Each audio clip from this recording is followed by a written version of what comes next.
2 Samuel 13. And it came to pass after this, that Absalom the son of David had a fair sister whose name was Tamar, and Amnon the son of David loved her. And Amnon was so vexed that he felt sick for his sister Tamar, for she was a virgin, and Amnon thought it hard for him to do anything to her. But Amnon had a friend whose name was Jonadab, the son of Shimea, David's brother. And Jonadab was a very subtle man. And he said unto him, Why art thou, being the king's son, lean from day to day? Wilt thou not tell me? And Amnon said unto him, I love Tamar, my brother Absalom's sister. And Jonadab said unto him, Lay thee down on thy bed, and make thyself sick. And when thy father cometh to see thee, say unto him, I pray thee, let my sister Tamar come and give me meat, and dress the meat in my sight, that I may see it, and eat it at her hand. So Amnon lay down, and made himself sick. And when the king was come to see him, Amnon said unto the king, I pray thee, let Tamar my sister come, and make me a couple of cakes in my sight, that I may eat at her hand. Then David sent home to Tamar, saying, Go now to thy brother Amnon's house, and dress him meat. So Tamar went to her brother Amnon's house, and he was laid down. And she took flour, and kneaded it, and made cakes in his sight, and did bake the cakes. And she took a pan, and poured them out before him. But he refused to eat. And Amnon said, Have out all men from me. And they went out every man from him. And Amnon said unto Tamar, Bring the meat into the chamber, that I may eat of thine hand. And Tamar took the cakes which she had made, and brought them into the chamber to Amnon her brother. And when she had brought them unto him to eat, he took hold of her, and said unto her, Come, lie with me, my sister. And she answered him, Nay, my brother, do not force me. For no such thing ought to be done in Israel. Do not thou this folly. And I, whither shall I cause my shame to go? And as for thee, thou shalt be as one of the fools in Israel. Now therefore I pray thee, speak unto the king, for he will not withhold me from thee. Howbeit, he would not hearken unto her voice, but being stronger than she, forced her, and lay with her.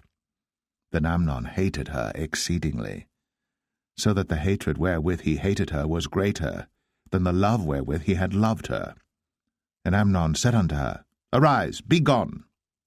And she said unto him, There is no cause. This evil in sending me away is greater than the other that thou didst unto me. But he would not hearken unto her. Then he called his servant that ministered unto him, and said, Put now this woman out from me, and bolt the door after her. And she had a garment of divers colours upon her, for with such robes were the king's daughters that were virgins apparelled. Then his servant brought her out, and bolted the door after her. And Tamar put ashes on her head, and rent her garment of divers colours that was on her, and laid her hand on her head, and went on crying. And Absalom, her brother, said unto her, Hath Amnon thy brother been with thee? But hold now thy peace, my sister. He is thy brother. Regard not this thing.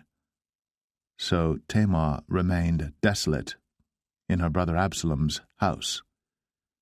But when King David heard of all these things, he was very wroth. And Absalom spake unto his brother Amnon, neither good nor bad, for Absalom hated Amnon, because he had forced his sister Tamar. And it came to pass after 2 full years that Absalom had sheepshearers in Baal hazor, which is beside Ephraim. And Absalom invited all the king's sons. And Absalom came to the king and said, Behold now, thy servant hath sheepshearers. Let the king, I beseech thee, and his servants go with thy servant. And the king said to Absalom, Nay, my son, let us not all now go, lest we be chargeable unto thee. And he pressed him, howbeit he would not go, but blessed him. Then said Absalom, If not, I pray thee, let my brother Amnon go with us. And the king said unto him, Why should he go with thee? But Absalom pressed him that he let Amnon and all the king's sons go with him. Now Absalom had commanded his servant, saying, Mark ye now, when Amnon's heart is merry with wine, and when I say unto you, Smite Amnon, then kill him. Fear not. Have not I commanded you? Be courageous, and be valiant. And the servants of Absalom did unto Amnon, as Absalom had commanded. Then all the king's sons arose, and every man gat him up upon his mule, and fled. And it came to pass, while they were in the way, that tidings came to David, saying, Absalom hath slain all the king's sons, and there is not one of them left. Then the king arose, and tare his garments, and lay on the earth, and all his servants stood by with their clothes rent. And Jonadab, the son of Shemaiah, David's brother, answered and said, Let not my lord suppose that they have slain all the young men, the king's sons, for Amnon only is dead. For by the appointment of Absalom this hath been determined from the day that he forced his sister Tamar. Now therefore, let not my lord the king take the thing to his heart, to think that all the king's sons are dead, for Amnon only is dead. But Absalom fled. And the young man that kept the watch lifted up his eyes, and looked, and behold, there came much people by the way of the hillside behind him. And Jonadab said unto the king, Behold, the king's sons come, as thy servant said, so it is. And it came to pass, as soon as he had made an end of speaking, that, behold, the king's sons came, and lifted up their voice, and wept. And the king also and all his servants wept very sore. But Absalom fled and went to Talmai, the son of Ammihud, king of Geshur. And David mourned for his son every day.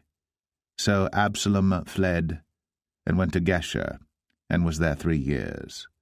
And the soul of King David longed to go forth unto Absalom, for he was comforted concerning Amnon, seeing he was dead.